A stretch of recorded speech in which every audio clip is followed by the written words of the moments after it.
Hello, hello, hello, everyone. Welcome to another edition of Ask Dr. Dansinger with world-renowned diabetes reversal expert, Dr. Michael Dansinger, who is licensed to practice in New Hampshire, Massachusetts, Virginia, Minnesota, New York, and Florida. So if you have type 2 diabetes, you're looking to reverse type 2 diabetes, Dr. Michael Dansinger is the go-to. He is covered by Medicare. He is covered by Medicare Advantage plans, PPO plans. And so it's worth reaching out to him at diabetesreversalpartners.com to inquire about his diabetes reversal services, because he has helped so many patients in our network. And he's also live with us every single week at the way to my heart youtube.com/the the way to my heart, and also Michael Dansinger MD. That is his handle on YouTube. Today we're talking about a very controversial topic. We're talking about lab produced meats and its impact, or their impact, on your arteries, inflammation in your body, and particularly your A1C, because we talk about diabetes a lot. Lowering that A1C is so critical to reduce any sort of vascular and cardiovascular complications. And they say, you should go on a vegetarian, vegan diet, Dean Ornish, Estelin diet, cardiovascular reversal programs, all whole foods and vegetables. But does that include lab produced meats? I don't know. Dr. Dansinger, this is a pretty tough topic. Just start the conversation. What's your overall take? Okay, great topic today, Kim. This is highly controversial. I would also say it's politically charged.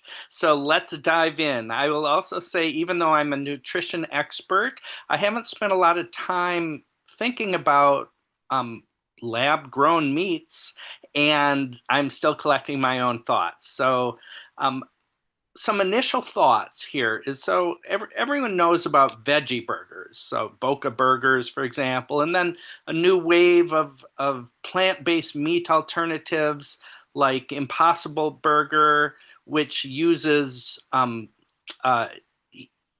all vegetarian ingredients, including some GMO ingredients and uh, fermented products. So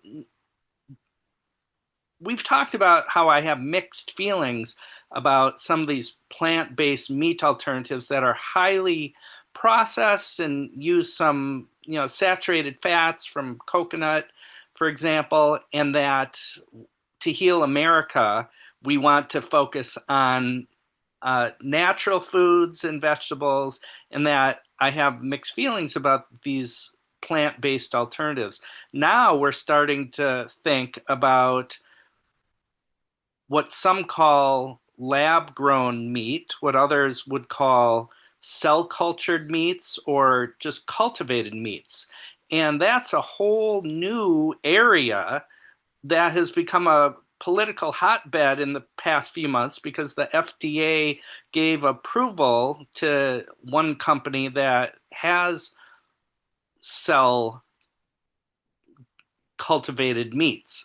So we're talking about things that are made out of animal cells to create alternatives for fish and chicken and pork and beef, for example, and so tuna and salmon. So none of these foods, these lab grown meats, are available in grocery stores at this time.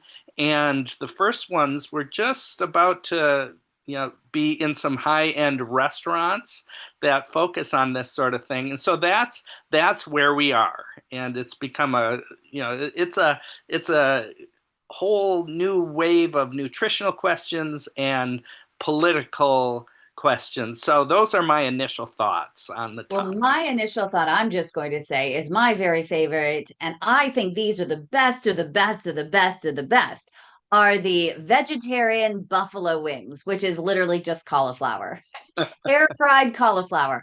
That's natural, it's tasty, and it has the buffalo sauce on it. and it crisps up nicely with a moist center, and they're delicious, and it's still whole foods, right? It's real foods, things you can recognize, not grown in a lab, but grown by nature. Absolutely. So, America, if America's the patient, right? America's sick. We have diabetes and heart disease and peripheral vascular disease and all these related conditions. America's sick. And food is medicine. And so we know that vegetables and fruits and healthy proteins are the key to doing this. And we all have a lot of concerns about these highly processed foods that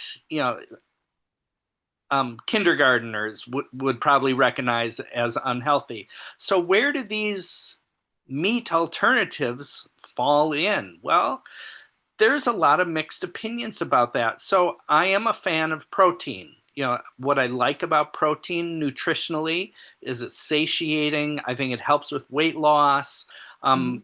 I think there I've been a advocate of the full range of eating strategies. On the one end, vegetarian and vegan, but on the other end, keto. And so all eating strategies have strengths and drawbacks. And so lab cultivated meat has the potential 20 or 30 years down the road to replace some of these unhealthy proteins with healthy alternatives that are grown in a lab. That's the best case scenario. Well, what about the Beyond Burgers? Because that literally was the craze. And I guess the media will believe anything out there. It sounds healthy. Woo, it's Beyond Burger. It's grown in a lab. You were mentioning that it uses supposedly it uses some GMO ingredients in there. It uses all kinds of stuff that you can't recognize. I mean, if you're looking at the label, I can't recognize the what's actually in there and how it's grown and the things that are used in it to help make it look like it's bleeding like a regular piece of wood when you barbecue it. But I'm concerned about all the additives. I'm concerned about, we're talking about the best foods are not processed foods, and I would think that would be considered still processed foods with lots of additives and lots of sodium as well. Right. So those um, veggie burgers have unhealthy fats in them, lots of ingredients, and it's probably just better to eat lean beef than these alternatives. However, there's a lot of unhealthy hamburger out there as well. And so I have mixed feelings about it. And Just so love you. You're the and best. You are the best. You have like, okay, there are pros and cons to everything. I think we're getting to an idea of everything in moderation. so these new wave of lab grown meats. The fish, I think, is the furthest ahead. The tuna and the salmon analogs, but there's gonna be lab grown burgers in the grocery stores at some future point, and there's a lot of mixed feelings about that, especially politically. And so we can talk about that as well. I would just say from a nutritional standpoint, there's the FDA is going to be approving these lab grown meats down the line in the years ahead because of the arguments that they are nutritionally comparable to exist, their alternatives. So when you analyze, Mm. the cultivated salmon compared to say farmed salmon, the FDA is going to agree that these are comparable from a nutritional standpoint. I think that's where it's going to be headed. But that's not the only thing that really matters, is it? So, I mean, I think overall, if you really think about it, instead of going for these lab, grown alternatives, meat alternatives, you mentioned in the beginning, and you've said this over and over again, is, get those bean and quinoa burgers. If you want to go completely vegetarian, if you don't want to do red meat, you always have chicken burgers or turkey burgers or things like that. But my favorite still, hands down, 100%, it's even Captain Dad approved, is a portobello mushroom marinated and thrown on the grill with a beautiful cauliflower thin bun, which is just crushed cauliflower, egg, and water. And it's amazing. Agreed. So I'm a fan of single ingredients, right? A mushroom, not things manufactured in a factory that has mushrooms in it, just mushroom. And then you can mix that in a recipe with other vegetables and other single ingredient proteins, and that's really the best way to eat. So I think And you're steering the conversation in that direction, Kim. yeah, and I think that that's the best way to go. I understand, and I do appreciate the sustainability argument for a lot of these lab grown meats. I'm just, I come from the school of thought that natural overall is better. What grows up in nature is really what, for me, I'm a person of faith. Not everyone is, but I believe that that's, God created and that's what I'm supposed to eat. But I do love the animals, and I do want to make sure everything is sustainable, and I try to minimize my protein from animals because I do love animals unless really, really need it. But I do eat a lot of fish. And so I know that people are overfishing out there. And there's companies like Wildtype, but they claim they're lab grown. So this is what you were talking about, the new company that's out there. They have lab grown salmon that they claim provides the same level of omega-3 fats as the most pristine wild salmon, but they're lab created omega-3s. I'm just wondering if they're metabolized and utilized by our bodies in the same way as those from fish. And they claim that they are, but real fish consume microalgae and other marine organisms to get it. So, how do companies really ensure that their lab grown version really matches it, not just the quantity of these omega-3s and other nutrients, but the specific types and ratios of omega-3s actually found in wild salmon? You make a very good point, Kim. Well, I would say humans have been eating wild food for the vast majority of human existence. And it hasn't been until recent centuries that people started getting further and further away from wild food. And now almost none of the food we eat is wild. Wild fish is one of the few wild foods that we eat now. And so we should always strive to get as close to the natural human diet as we can, even when we're using supermarket foods. And so wild fish is always going to be superior in my estimation compared to alternatives to that. And so wild fish is healthier than farm raised fish. And when we create fish replacements in a laboratory, um, there's no guarantee that it's going to be nutritionally equivalent. Yeah. I will say And they that. can skew the tests. I've seen them skew the test, just like with olive oil. There are different ways in which you can actually measure the amount of antioxidants, polyphenols, oleocanthals, all that in these olive oils. But they can literally, using, let's say, the nuclear magnetic resonance test versus maybe another one, they can amplify the nutritional benefits versus the actual benefits in them, and that's actually allowed. I mean, it's out there, and you see this across the board in olive oil, even in particular. Right. So, I overall I've been disappointed in every effort to try to take the healthy components out of natural food and to put them in a pill or anything else. And so back to basics whenever possible.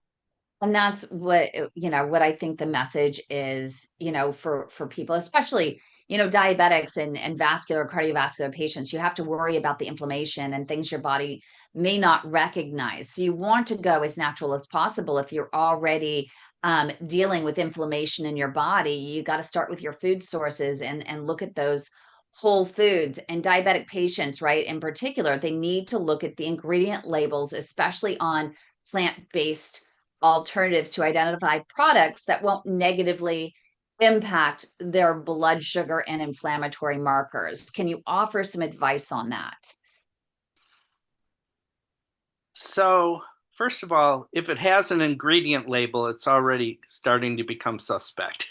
So, an apple does not have an ingredient label. And so what I'm especially concerned about is so a lot of highly ultra processed foods cause inflammation, and that's bad for the arteries and for the organs in general. It's bad for the brain. And so added sugar is inflammatory. Highly refined grains are inflammatory, and excess anything is becomes inflammatory. So even excess calories from any source become inflammatory because it builds fatty tissue in the abdomen, and that abdominal fat is inflamed and causes inflammation in the arteries. And so anything that's fueling hunger and appetite and excess calories is really a major culprit. And so highly processed refined foods are fueling a big epidemic in this country. Yeah, and I do hope that the FDA takes these things into consideration in terms of labeling, approving and labeling and making sure that people, there's some sort of long-term study on the impact on inflammatory markers, for these patients, because I don't think that that's included in it. That there needs to be a baseline established, and then every patient that they do a study on to see if these, lab grown meats and lab produced fish or lab produced meat using the cells of those animals or marine life, making sure that those don't have some sort of impact on the inflammatory markers in the body. But we do have quite a few of people that are watching online that are agreeing with us right now, and I'm going to read them. As Douglas, he is our Pad Warrior Task Force Chair. He has a question for you before we close out here. But we have Angeline who says, yes, eat real food. And Chad who says, definitely on point discussion about health and lab grown food of all types. Teresa, who is thanking you for sharing all of this great information. And Becky says, hello. And of course, she agrees with all of what you're saying. And Angeline had another comment she added, which is poison. So a lot of agreement with you on what you're saying. So you're developing quite the fan base right now. Everyone's agreeing with you, even I do. And Douglas, what do you think? You were kind of going direction that my thought was as I walked through the grocery store today, and I'm learning what I'm learning from you. And I think I've learned a lot about turning the package over and reading the backside and not just what they're able to put on the front side. Because it's I feel like when I'm walking through the grocery store, it's a sometimes you're dang if you do and you're danged if you don't. You know what I mean? And trying to find that balance as a PAD in eating right. Because I put a picture of blueberries up there and somebody said, oh, you can't eat blueberries, they're bad for you. And it's that back and forth that, and especially the meat. I like fish, but it's a little expensive for me right now. So, but we had a group on here a while back where the new meat, and I found a meat guy next to me out here in Texas that has grown his meat the way they were talking about, where they rotated in the fields, and it was this one. I think Kim remembers them on being on the group. Yes, regenerative farming and regenerative ranching. So it is, and what you're giving us is the ability. You're helping me with the ability when I do grocery shopping to be more mindful of what I'm buying and being aware of what's good for me and what's not good for me. And it's trying to find like the 5 best foods for me or things like that. Thanks so much for your feedback. I'm glad this is so helpful. Yeah, what are your final thoughts? I mean, as we move forward and these things start, continuing to hit the store shelves, I think one of the biggest problems is this food chemists. I think we need to shift their focus from creating the unnatural and creating, something from even the natural, and just focusing on these regenerative ranching, regenerative farming practices to help improve the quality of our current food and helping to scale what we do have. I think that for those people that are vegetarians because or vegans because they don't want to see animals die, none of us do. I think that they will always, that'll be a huge market, for those particular items. And I get it, but I still would rather, if someone is going to be a vegan, to literally still focus on what nature's already created for you, not something that is grown in a lab. Absolutely, Kim. So I will say, this is the beginning of a very interesting and complicated discussion. And I'd say that there's no easy answer. I think it's a mistake just to say it would be not a mistake, but it would be an oversimplification just to say, Yeah. oh, all we have to do is just eat vegetables and lean protein. End of story. Because we live in a complicated world, and there's never been a better time to eat healthy, but there's never been such a difficult time navigating the nutrition landscape either. And so this is a complicated topic. I will say that lab grown meats or cultivated meats are coming. They will certainly be banned in certain states, but not others. They will get FDA approval at some point in the future.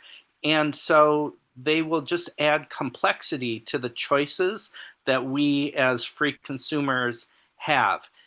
It's going to be a long, long time, though, before lab grown meats are something that people are eating on a daily basis. So it's more theoretical at this point in time, but it makes great conversation. But, honestly, it'll be probably one of those things that if you are someone who's vegan, but you want to cheat every once in a while with a piece of this lab grown wild salmon from Wildtype or others, it's just everything in moderation, right? No matter what. I mean, just like Douglas here can have his Dr. Pepper every once in a while, and I can have my bowl of popcorn every once in a while, and you can have your, I think it's stevia that you like. Is it stevia? I like Splenda, actually. Splenda, that's what it is. I forgot which one. I knew it started with an S. Well, thank you so much, Dr. Dansinger. We really appreciate you. Make sure if you do have type 2 diabetes, if you're in Minnesota, Virginia, New York, New Hampshire, Massachusetts, or Florida, his services are telehealth and they are covered by Medicare plans and Medicare Advantage PPO plans in those states in particular. But you can also join us just about every Monday right here at youtube.com/the the way to my heart. That's our handle here for the Global PAD Association. And also don't forget to like and subscribe to Dr. Dansinger's channel. We got to build up his subscriber base. He is actually going to be producing some great content you don't want to miss. And his handle is the @Michael Danziger MD. So youtube.com/the @ Michael Dansinger, MD, and his website is diabetesreversalpartners.com. Thank you so much, everyone, for joining us. Thank you, Dr. Dansinger, as always. Thank you.